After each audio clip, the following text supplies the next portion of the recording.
아멘. 할렐루야. 오랜만에 할렐루야라고 하는 것 같습니다. 어색할 때마다 쓰는 문구긴 한데 참 귀한 의미를 담고 있죠. 하나님을 함께 찬양하자는 귀한 의미를 담고 있습니다. 우리 옆 사람과 함께 이렇게 한번 인사해 보도록 할까요? 샬롬. 저는 이게 굉장히 샬롬이 너무 좋아요. 왜냐하면 예수님께서 자신을 배신했던 제자들에게 찾아오셔서 가장 첫 번째로 건넨 한마디가 무엇인가요? 샬롬이에요. 평안이 있을지어다. 얼마나 이 사랑함이 넘쳐납니까? 멱살을 잡아도 모자를 판국인데 제자들 찾아가서 샬롬이라니요. 그래서 우리는 서로 간에 샬롬으로 인사하고 샬롬으로 무난하시기를 소망합니다. 이제야 인생을 시작하는 것 같은 기분이 드는 정신일 목사입니다. 이제야 시작되는 것 같아요. 여기 계신 분들에게 너무 부끄럽고 낯간지러운 소리일 수도 있겠지만 제 개인적으로는 큰 사건 아닙니까? 그래서 그렇게 말씀드리는 겁니다. 사람은 언제나 겪어봐야 아는 어리석음이 있는 것에 개탄하게 됩니다. 겪기 전에 분명 누군가에게는 닥쳐올 일들에 대해서 듣기 마련인데 설령 그것을 듣는다고 할지라도 겪어보기 이전에는 피부로 와닿지 않는 게 사람의 한계인 것 같습니다. 저는 솔직히 태어나서요, 제가 스스로 자라왔다고 생각했던 적이 많은 것 같아요. 내가 잘나서 내가 스스로 큰 것 같다 라고 생각했던 적이 얼마나 많은지 모르겠습니다. 그런데 저는 요즘 생각이 많이 바뀌었습니다. 부모님의 사랑과 헌신이 없었다면 저는 이 자리에 없었겠다고 말입니다. 사람은 누구나 착각할 때가 있습니다. 자신의 인생을 자신이 개척해 온 거라고. 일정 부분은 맞죠. 다 부정할 수는 없죠. 그러나 정말 그럴까요? 태어난 지 얼마 되지 않았지만 제 아이를 돌보다 보니 이런 생각이 든 것입니다.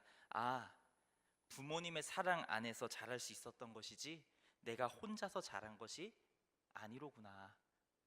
이 아이는 부모를 떠나서 살 수가 없구나.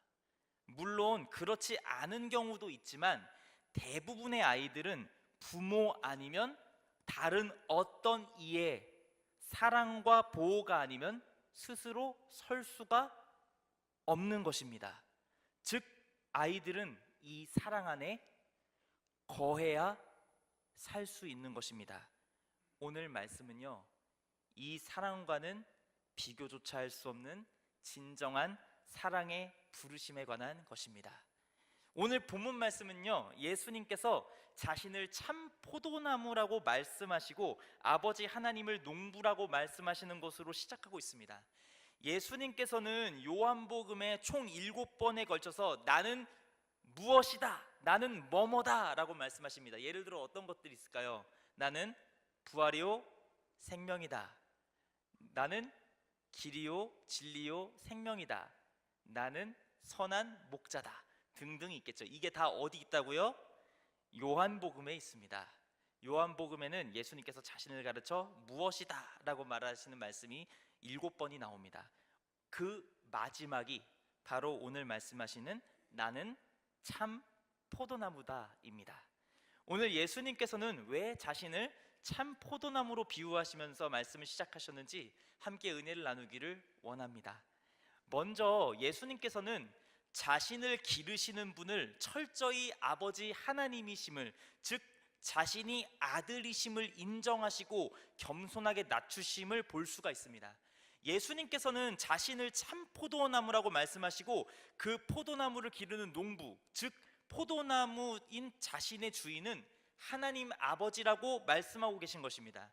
예수님께서는 자신을 주인이라고 말씀하고 있지 않습니다. 근데 우리는 예수님을 무엇이라고 부르죠? 주님이라고 부르잖아요. 예수님은 주님이신데 한 번도 자기가 주님이 아니래요. 예수님께서는 주님이십니다. 자신을 주인이라고 말씀하시지 않고 무엇이라고 말씀하고 계십니까? 하나님의 소유라고 말씀하고 있습니다. 단지 농부의 소유인 참 포도나무랍니다. 그렇다면 이 태도는 오늘 누구에게도 있어야 될까요? 우리에게도 있어야 되는 겁니다. 나는 하나님의 소유입니다. 나는 하나님의 자녀입니다. 내 멋대로 나 혼자 자라왔다고 생각하는 것은 무엇이 필요 없다는 건가요? 하나님의 사랑과 돌보심이 필요 없다라는 표시입니다. 그래서 우리에게는 항상 이 예수님의 마음이 필요합니다. 어떤 마음이요? 저는 하나님의 소유요 아들입니다. 여러분은 하나님을 무엇이라고 부르시죠? 아버지라고 부르시죠? 그러면 자동적으로 여러분은 무엇이 되는 것입니까? 하나님의 아들, 딸이 되는 것입니다. 여기서 이 겸손한 모습이 벌써 담겨져 있는 것이죠. 포도나무인 예수님 자신은요, 스스로 자라는 것이 아니라 농부이신 하나님 사랑 안에서 기르심을 받는다고 말씀하고 계신 거예요. 그렇다면 한 가지 여쭤보겠습니다. 오늘 농부에게 있어서 가장 귀한 것은 무엇일까요? 그렇죠, 바로 이 참 포도나무입니다. 그렇다면 이 귀한 사랑을 받고 있는 참 포도나무는 농부에게 무엇을 드려야 할까요? 사과를 드려야 될까요? 배를 드려야 될까요? 감을 드려야 될까요? 아니죠. 바로 포도 열매를 드려야 됩니다. 여기서 이제 사랑하는 주의 자녀된 바로 우리들이 등장하게 됩니다. 포도나무는 포도 열매를 맺지 않으면 아무런 가치가 없죠. 뭐에 쓰겠습니까? 그늘로 쓸까요? 포도나무는 포도 열매를 맺지 않으면 가치가 없는 것입니다. 예수님께서는 하나님 아버지 앞에서 아무런 가치가 없으신 분이 아니라 그의 하나뿐인 아들이십니다. 그렇기에 예수님께서는 귀한 열매를 하나님께 드리는 참 포도나무이십니다. 이 포도나무의 열매가 맺히는 곳은 어딘가요? 가지입니다. 나무에 공급되는 모든 양분에 의해 가지에서 포도 열매가 맺힙니다. 근데 오늘 본문 말씀에서 가지는 누구입니까? 바로 넓은 의미에서 사람들입니다. 여기 있는 우리 믿으시는 모든 성도님들 뿐만이 아니라 지금 밖에서 재밌게 놀고 있을, 열심히 일하고 있을 다른 믿지 않는 모든 사람들, 그 사람들을 가지라고 이야기합니다. 하나님께서 창조하신 사람들이죠. 즉 사람들을 이 오늘 본문 말씀에서는 두 가지로 분류하고 있습니다. 열매를 맺지 아니하는 가지와 열매를 맺는 가지. 열매를 맺는 가지는 모든 것의 근원, 세상 모든 사람의 근원이신 예수 그리스도에게 붙어 있는 사람들입니다. 인정하던 인정하지 않던 모든 사람은 예수 그리스도에게 붙어 있는 가지입니다. 그 가지에 제대로 붙어 있는가, 붙어 있지 않는가는 무엇으로 드러나게 된다는 것이죠? 열매로 드러나게 된다는 것을 보여주고 있는 것입니다. 농부이신 하나님께서는 참 포도나무이신 예수님께 딱 붙어서 열매를 맺는 가지들을 어떻게 하신다고 되어 있죠? 깨끗하게 하신다고 말씀하십니다. 여러분 기억하십시오. 예수님을 믿고 그의 자녀된 우리들을 누가 깨끗게 하십니까? 바로 하나님이 우리를 깨끗게 하신다는 사실을 기억하시기 바랍니다. 예수님께서는 3절에 말씀하십니다. 너희는 내가 일러준 말로 이미 깨끗하여졌으니, 사람이 무엇으로 깨끗해지는지 분명히 하고 계십니다. 무엇으로요? 하나님의 말씀으로요. 예수님의 입으로 일러주시는 그 거룩하신 말씀으로요. 그 말씀으로 제자들에게 말씀하시는 것입니다. 너희는 이미 깨끗해졌다. 오늘 여기 모여있는 우리들에게도 너희는 이미 깨끗해진 가지다 라고 말씀해 주십니다. 너 더러우니까 집으로 돌아가 라고 말씀하시지 않는 것이죠. 그런데 하나님의 말씀으로 깨끗해진 가지라면 당연히 무엇을 맺게 되죠? 열매를 맺게 되죠. 근데 열매를 맺은 가지를 더 열매 맺게 하기 위하여 깨끗하게 하신다고 말씀하시는데, 오늘 말씀에서는 말씀으로 깨끗하여진 가지, 우리들 제자들, 이 열매를 맺기 위해서는 가장 중요한 필수 조건이 등장합니다. 무엇일까요? 4절에서 5절 말씀을 함께 읽어볼까요? 오늘 본문 말씀 4절에서 5절 말씀 함께 읽어보도록 하겠습니다. 내 안에 거하라, 나도 너희 안에 거하리라. 가지가 포도나무에 붙어있지 아니하면 스스로 열매를 맺을 수 없음 같이 너희도 내 안에 있지 아니하면 그러하리라. 나는 포도나무요 너희는 가지라. 그가 내 안에 내가 그 안에 거하면 사람이 열매를 많이 맺나니 나를 떠나서는 너희가 아무것도 할 수 없음이라. 그렇습니다. 예수님 안에 거하는 것입니다. 늘 예수님과 함께 동행하는 삶입니다. 우리는 이것을 잊고 살아갈 때가 얼마나 많은지 모르겠습니다. 우리가 하나님 앞에서 하나님을 섬긴다고 많은 헌신을 하지만 정작 가장 중요한 예수님 안에 거해야 하는 우리의 삶의 가장 중요한 부분을 놓칠 때가 많은 것입니다. 예수님 안에 거하지 않으면 뭘 맺을 수가 없나요? 어떠한 열매도 맺을 수가 없는 것입니다. 스스로 열매를 절대 맺을 수가 없다는 것입니다. 가지는 가지 스스로 열매를 맺을 수 없고 오직 참 포도나무에만 딱 붙어 있어야만 열매를 맺을 수 있듯이 우리는 우리 스스로 어떠한 열매도 맺을 수 없다는 것을 기억해야 합니다. 인정해야 됩니다. 아무것도 할 수 없다. 여러분 진짜 아무것도 할 수 없는 거 아니잖아요. 걸어와서 예배를 드리는 것도 아무것도 할 수 없는 게 아니지 않나요? 다 할 수 있는 게 있잖아요. 밥도 먹을 수 있고요, 일도 할 수 있고요, TV도 볼 수 있고요, 놀 수 있고요, 대화도 나눌 수 있고요. 할 수 있는 게 얼마나 많이 있습니까? 근데 왜 너희가 내 안에 있지 않으면 아무것도 할 수 없다고 얘기했을까요? 근데 진짜 생각해보면 우리가 아무것도 할 수 없는 거라는 걸 예수님을 믿는 우리들은 너무나 잘 알고 있습니다. 우리가 더러우면 씻죠. 물을 틀고 씻습니다. 그렇다면 그 물은 누가 주시는 겁니까? 요새 미세먼지가 심하죠. 숨을 쉬기가 힘들어요. 공기가 없다면 여러분 살 수 있습니까? 없죠. 우리들은요 스스로 힘으로 모든 걸 다 할 수 있다고 착각하지만 아무것도 할 수 없는 존재라는 것을 우리는 통감해야 됩니다. 공기를 주시지 않으면 살 수가 없어요. 물을 주시지 않으면 씻을 수도 없고 먹을 수도 없고 살 수도 없어요. 근데 우리는요 이것들이 너무나도 당연하다고 생각해요. 근데 이 당연한 걸 허락하시는 분은 누굽니까? 하나님께서 모든 사람에게 주시는 은혜 아닌가요? 이것을 우리가 기억해야 합니다. 아무것도 할 수 없다는 거.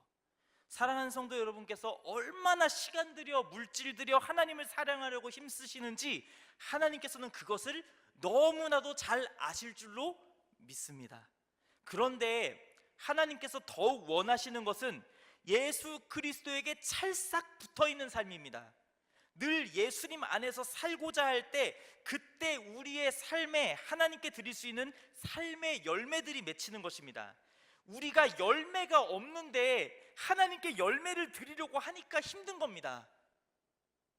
예수님께 더욱 가까이 붙어 있고자 한다면 드릴 수 있는 열매는 저절로 맺힐 줄로 믿습니다. 이렇듯 예수님 안에 거하는 삶을 통하여 열매를 맺게 되는 진정한 성도의 삶을 살아갈 때 하나님께서는 우리에게 두 가지의 큰 복을 허락하십니다. 첫 번째는 원하는 대로 구하면 이루어지는 복입니다. 원하는 대로 구하면 이루어진답니다. 7절 말씀입니다. 너희가 내 안에 거하고 내 말이 너희 안에 거하면 무엇이든지 원하는 대로 구하라. 그리하면 이루리라. 믿으십니까? 여러분 여기서 중요한 건 뭔가요? 이 말씀에서 중요한 부분은 어떤 부분인가요? 원하는 대로 구하면 다 받는다는 신나는 말씀인가요? 근데 왜 안 주세요? 저 원하는 거 있는데. 사장님 저 아이패드 원하는데 왜 아이패드 안 주세요? 죄송합니다. 이런 목사가 거룩하지 못하면 안 되는데 이런 게 아닙니다. 이 중요한 건 뭔가요? 너희가 내 안에 거하고 내 말이 너희 안에 거하면, 이거죠. 예수님 안에 우리가 거하고 우리가 예수님 안에 거하면이 핵심입니다. 그때 우리는 우리의 삶에 탐욕을 위해서 구하게 되는 것이 아니라 하나님께서 주시는 진정한 마음의 소원을 원하는 대로 구하게 되고, 그리하면 하나님께서 반드시 이루어 주시는 삶의 축복이 넘쳐나게 되는 것입니다. 여러분 지금 여러분이 원하는 걸 구하고 있는지 여러분이 주님 안에 거하기를 원하는지 우리가 생각해 봐야 되지 않겠습니까? 저는 어떨 것 같나요? 원하는 것만 구하는 것 같아요. 계속 찾아서 원하는 것만 계속 내놓으라고 그러는 거예요. 하나님께 물건 맡겨놨습니까? 하나님 물건 맡겨있는 전당포 주인입니까? 아닙니다. 우리가 하나님께 나올 수 있는 건 단지 우리가 자녀이기 때문입니다. 우리가 아들, 딸이니까 나오는 거잖아요. 그 이름을 가지고. 그러면 우리는 어떻게 해야 될까요?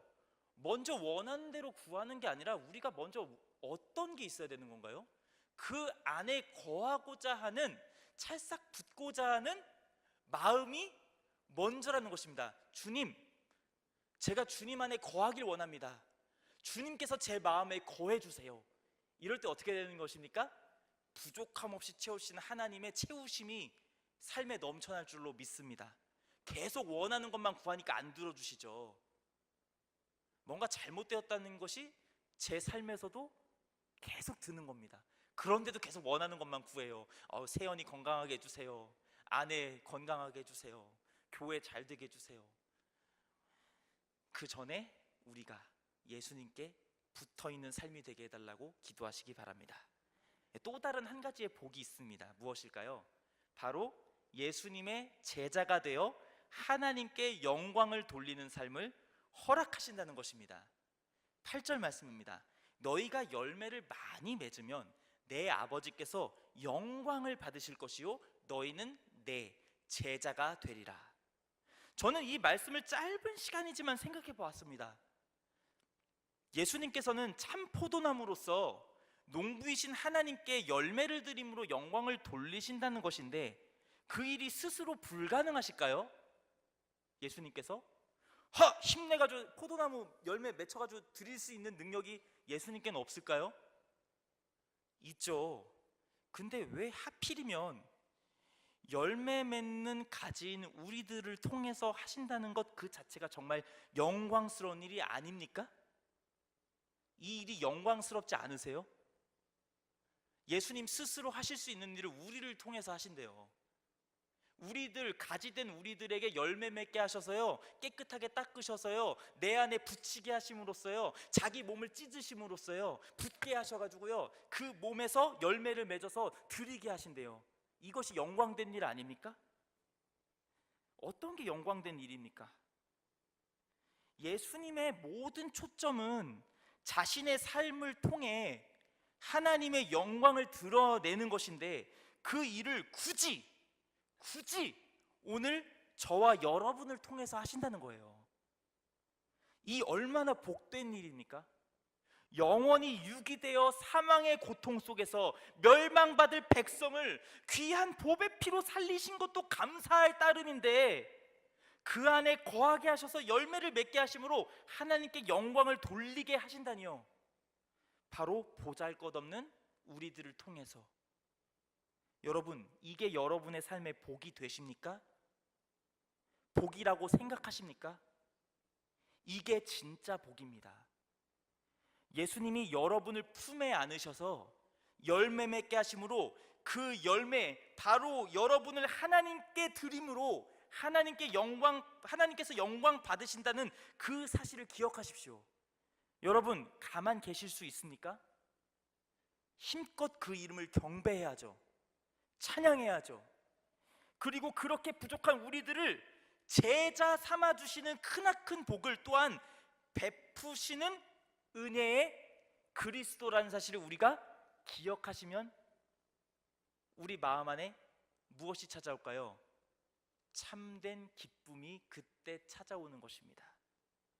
우리들을 통해서 하나님께 영광을 올려드리는 일이 복되다고 생각하시지 않는다면 무엇이 복입니까? 대체 뭐가 복입니까? 하나님 잠깐 제 삶에 찾아오셔서 제 삶을 좀 풍성하게 만들어 주시고 잘 먹고 좀 잘 살게 해주시고 자녀들 잘 자라게 해주시고 대대손손 복되게 해주십시오. 생각만 해도 너무 좋은데요. 이렇게만 되면. 근데 우리 삶에서 어떤 게 복인가를 돌아봐야 됩니다. 우리가 우리라는 열매를 하나님께 드려서 하나님께서 영광을 받으시고 그 영광이 우리 삶에 가득하다면 이것이 참된 복이 되어야 되지 않겠습니까? 하나님의 나라는 그런 나라입니다. 하나님의 나라는 그러한 나라인데 우리가 어떤 복을 구하고 있는지 돌아봐야 될 줄로 믿습니다. 자, 이렇게 예수님 안에 거하여야 열매 맺는 삶, 그리고 그 열매 맺는 삶이 받게 되는 귀한 복에 대해서 함께 말씀을 나눴습니다. 그렇다면 중요한 질문이 하나가 더 남습니다. 그렇다면 이 예수님 안에 거한다는 것은 도대체 무엇이며 어떻게 해야 가능한 것인가에 관한 것입니다. 너무나도 선명하게 예수님께서는 말씀하십니다. 9절에서 10절 말씀을 함께 읽어볼까요? 9절에서 10절 말씀입니다. 아버지께서 나를 사랑하신 것 같이 나도 너희를 사랑하였으니 나의 사랑 안에 거하라. 내가 아버지의 계명을 지켜 그의 사랑 안에 거하는 것 같이 너희도 내 계명을 지키면 내 사랑 안에 거하리라. 여러분, 그 사랑 안에 거하는 것입니다. 예수님의 사랑 안에 거하는 것. 그 사랑은 어떤 사랑입니까? 어떤 사랑입니까? 여러분을 위해 자신의 목숨을 버리신 사랑입니다. 이 사랑은요, 여러분 안에서 영원히 퇴색되어져서는 안 되는 사랑입니다. 이 사랑을 기억한다면 기대지 못할 것이 무엇이 있겠습니까? 농부이신 하나님은 참 포도나무이신 예수님을 사랑하십니다. 아버지께서 아들을 사랑하십니다. 그리고 그 사랑을 닮은 아들 예수님께서는 아버지가 자신을 사랑한 것 같이 우리를 사랑하십니다. 여러분을 예수님께서 진정으로 사랑하십니다. 어떻게요? 자신의 몸을 십자가에서 죽이심으로요. 신기하지 않습니까? 아버지께서는 아들을 사랑하시는데요, 아들이 사랑하는 자녀들을 위해서 아버지가 아들을 버려요. 그렇다면 이것은 무슨 말입니까? 하나님께서 자기 아들보다 누구를 더 사랑하셨다는 건가요? 여기 모여있는 우리들을 더 사랑하셨다는 것입니다. 여러분, 이 사랑으로 우리가 살았습니다. 자신의 사랑하는 아들을 십자가에 못 박으시는 그런 일들을 감당하셔서 자신의 아들보다 우리를 더 사랑하신 것입니다. 이 사랑은 받아본 자만이 압니다. 혹시 이 사랑을 아직 받지 못하셨거나 충만히 받았으나 혹시 조금씩 세파 속에서 무뎌지고 계신 분들이 계시다면 이 사랑을 기억하시고 그 사랑 안에 거하시기 바랍니다. 이걸 기억한다면 사랑하지 못할 것이 아무것도 없는 것입니다. 왜 사랑이 안 될까요? 이 사랑이 충만하지 않기 때문이 그렇습니다. 사랑 안에 거하는 방식에 관하여서 아버지의 계명을 지키라고 말씀하십니다. 자칫 잘못하면요, 이게 어떻게 다가올 수 있냐면요, 율법적으로 다가올 수가 있어요. 이 사랑 안에 거하려고 하면 하나님께서 주신 모든 말씀을 일일이 다 성경 찾아보면 찾아가지고 모두 지키며 살아가는 것이 그 사랑 안에 사는 것이로구나. 다 아시죠? 불가능하다는 거. 그렇다면 예수 그리스도 안에 거하는 것, 그 사랑 안에 거하는 것은 어떻게 가능할까요? 예수님께서 이 계명에 대해서 말씀하십니다. 12절 말씀입니다. 내 계명은 곧 내가 너희를 사랑한 것 같이 너희도 서로 사랑하라 하는 이것이니라. 그렇습니다. 예수님께서 우리를 사랑하신 그 사랑으로 우리가 서로 사랑하라는 것이 계명이요, 그것이 우리가 예수님 안에 거하는 방법인 것입니다. 새 계명을 너희에게 주노니 서로 사랑하라. 이것 말고는 너희가 내 제자임을 세상에 드러낼 수 있는 방법이 없어. 그것 말고는 나의 사랑을 제대로 드러낼 수 있는 방법이 없어 라고 말씀하시는 것입니다. 예수님의 사랑 안에 거한다는 것은 그 사랑으로 서로 사랑하는 것입니다. 이게 방법입니다. 서로 사랑하는 것이 쉽습니까? 서로 사랑하는 것이 쉽나요? 어려워요. 근데 사랑하는 거와 공통적인 단어가 있어요. 사랑은요, 항상 죽음과 연결돼요. 예수님께서 사랑한다는 표시를 어떻게 하셨나요? 십자가에서 죽으심으로 표시하셨어요. 십자가는 액세서리가 아니에요. 여러분을 사랑한다는 사형 틀이에요. 죽으셨다니까요. 죽을 수 있는 사랑이 있습니까? 근데 우리에게 이것을 요구하는데 진짜 죽으라고 하는 말인가요? 예. 죽음이란 건 뭔가요? 그 사람에게 할 말이 있으면요, 한번 참는 거예요. 참아주는 거예요. 인내하는 거예요. 오래 참음. 사랑이 왜 오래 참음이 최고의 덕목일까요?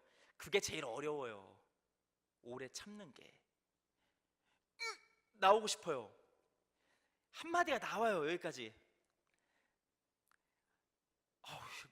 말하면 시원하겠어요. 저도 이제 법보단 주먹이거든요. 이럴 때가 많아요. 얼마나 욱합니까? 한국 남자 성질 알잖아요. 근데 사랑이라는 게요, 죽는 거래요. 죽는 거. 아내를 위해 죽는 거예요. 남편을 위해 죽는 거예요. 자녀를 위해 죽는 거예요. 누가 그렇게 하셨나요? 나는 그냥 살아있어서 영원히 하늘에서 통치하고 너희들끼리 사랑해봐. 예수님께서 이렇게 말씀하셨나요? 아니요. 예수님께서 한 번도 말만 한 적이 없어요. 예수님께서는 그 말씀하신 그대로 다 하셨어요. 예수님께서는요,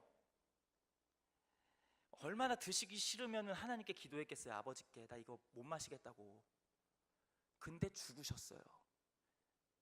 그래서 이 길을 따라오라고 제자들에게 말할 수 있는 것입니다. 어렵습니다. 때로는 자녀도 사랑 안 될 때가 있는데 부부끼리 힘들 때가 얼마나 많을까요? 이렇게 형편이 다른데요, 성격이 다른데요, 사랑이 잘 안 되죠. 근데 예수님께서 말씀하십니다. 13절에서 14절 말씀입니다. 사람이 친구를 위하여 자기 목숨을 버리면 이보다 더 큰 사랑이 없나니 너희는 내가 명하는 대로 행하면 곧 나의 친구라. 우리는 불가능하지만 예수님께서 우리의 친구가 되어 주셨기 때문에 가능하다고 계속 말씀하시는 거예요. 불가능하죠. 어떻게 사랑이 가능합니까? 잠깐은 돼요. 평생이 돼요? 안 됩니다. 근데 예수님께서 어떻게 하신 줄 아십니까? 닫혀있던 우리 마음 안에 찾아오셔서 내가 너 친구가 되어줄게. 나는 어떤 친구냐면 널 위해서 죽었어. 그러니까 나를 붙잡아. 내 안에 있어봐. 내 손 잡아봐. 나의 안에 있어줘. 나랑 함께하자. 예수님께서는 계속 싫다고 밀어내는 우리들을 계속 그 사랑으로 초대하십니다. 멀어지려고 할 때마다 놓질 않아요. 이 사랑은. 저는 그래서 여기 여러분이 계시다고 생각하는데 맞나요? 이 사랑의 부르심이 계속 여러분을 땡기시는 거 아니에요? 피곤하시지 않으세요? 저는 만약에 이 예배 시간에 설교가 아니고 목사가 아니라면요, 자고 있을 것 같아요. 이게 진짜 솔직하게 드리는 말씀인데 부끄러운데. 근데 여러분이 더 대단하세요. 근데 이게 그냥 여러분의 발걸음으로 가능하다고 생각하세요? 아니에요. 예수님이 여러분 옆에서 내가 너 친구가 되어줄게. 이 친구는 어떤 친구냐면 널 위해서 목숨도 버려. 이 친구가 여러분에게 있습니다. 믿으십니까? 세상 친구가 없어도 이 친구가 여러분에게 있으면 진짜 위로함이 되는 겁니다. 여러분을 위하여 목숨을 버리신 친구. 예수님이 우리를 친구로 부르셨습니다. 주인이신 그분이 우리를 친구랍니다.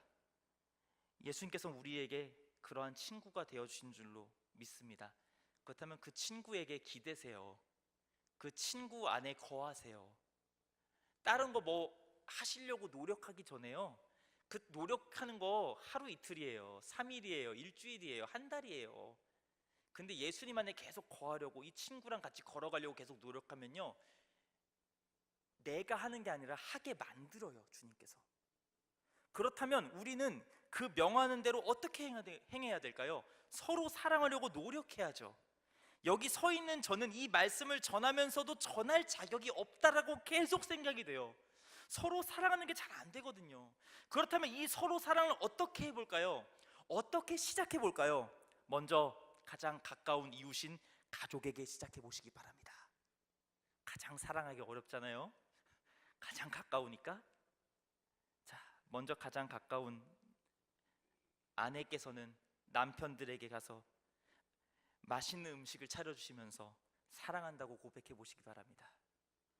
또한 남편께서는 아내에게 찾아가셔서 어깨를 주물러 주시면서 사랑한다고 고백해 보시기 바랍니다. 그렇다면 또 가까운 이웃이 있죠. 여기 계신 성도님들이잖아요. 낯간지럽지만 제가 사랑하도록 노력하겠습니다 라고 한번 같이 인사해 볼까요? 제가 사랑하도록 노력하겠습니다. 옆에서 한번 인사 한번 해볼게요. 예. 진짜 사랑이 되면 사랑합니다라고도 얘기하셔도 되고요. 저는 노력하겠습니다. 사랑하려고 예, 노력하겠습니다. 예, 그렇게 하면 주님이 그 사랑 안에 거하게 하시고 하게 하실 줄로 믿습니다. 어떤 모습이라도 너 사랑한다고 말씀해 주세요. 부모님들께서는요, 꼴배기 싫은 자녀들이라도 간식을 가져다 주시면서 이렇게 얘기해 보세요. 사랑한다고. 너가 어떠한 모습이라도 너 사랑한다고. 솔직히 어떠한 모습이라도 사랑이 되시는 분들 안 되시죠? 저는 오늘 집에 가서 아내와 갓난 아기를 안고 이렇게 얘기하려고 합니다. 주님 주시는 사랑 안에서 사랑합니다 라고 고백하려고 합니다. 하기 싫고 귀찮은 거요, 사랑하는 사람을 위해서 내가 먼저 해주세요. 안아주세요. 격려해주세요. 위로해주세요. 왜 우리는 먼저 책망 먼저 합니까? 왜 먼저 해줄 생각 안 하고 너 이거 안 했어, 나는 이렇게 많이 했는데 너 이거 안 했어 라고 얘기하잖아요.